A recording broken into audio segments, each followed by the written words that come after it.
Hi friends, তোমরা সবাই কেমন আছো? আশা করি তোমরা ভালো আছো। দেখো, রান্না করতে চলে এলাম। আমি পাবদা মাছের শস্য বাটা দিয়ে ঝাল করব।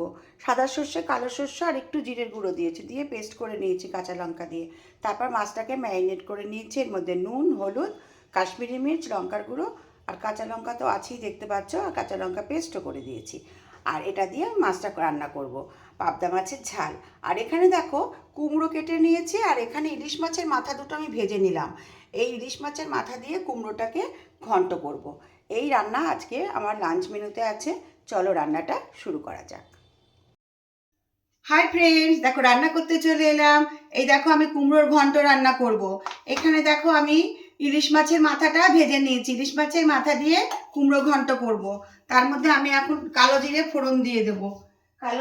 কালো জিরে দিয়ে দিলাম। দেখো, কালো জিরে কাঁচা লঙ্কা দিয়ে কুমড়োর ঘন্ট ইলিশ মাছের মাথার সঙ্গে তোমরা কারা কারা পছন্দ করো?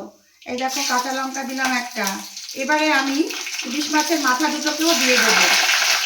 যদিও আমার মাথা দুটো ভাজাই ছিল, তাও আমি এর মধ্যে দিয়েই ভাজবো আমি।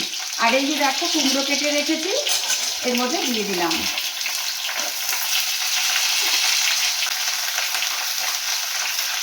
এর মধ্যে স্বাদ মতো নুন দিয়ে দিলাম, আর পরিমাণ মতন হলুদ দিয়ে দিলাম। এবারে এটাকে আমি ভালো করে, আমি এর মধ্যে আর কোনো মশলা দেবো না বন্ধুরা। আর আমি একটু মিষ্টি দেবো, সামান্য একটু, ব্যাস। আর কটা গোটা কাঁচা লঙ্কা দিয়ে দিই। এবার এটাকে আমি আস্তে করে রান্নাটা হতে দেব। এবারে আমি এতে একটু মিষ্টি দিয়ে দিচ্ছি। এতে কিন্তু আমি কোনো মশলা দিইনি বন্ধুরা, বুঝতে পেরেছো? আমি নুন, হলুদ, মিষ্টি, কাঁচা লঙ্কা, কালো জিরে আর ইলিশ মাছের মাথা, এইটা দিয়ে আমি কুমড়োর ঘন্টটা করেছি। অপূর্ব টেস্ট হয়। তোমরা যদি এরকম না করে থাকো, একদিন করে খেয়ে দেখতে পারো।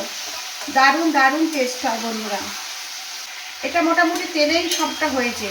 আমি সামান্য একটুখানি জল দিয়েছি, না দেওয়ার মতন।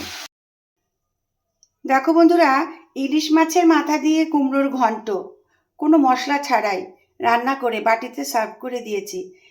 এরকম রান্না করে খেয়ে দেখবে, অপূর্ব টেস্ট হয়। আমার ভালোবাসা নিও, টাটা। দেখো বন্ধুরা, পাবদা মাছটাকে আমি এখন রান্না করব।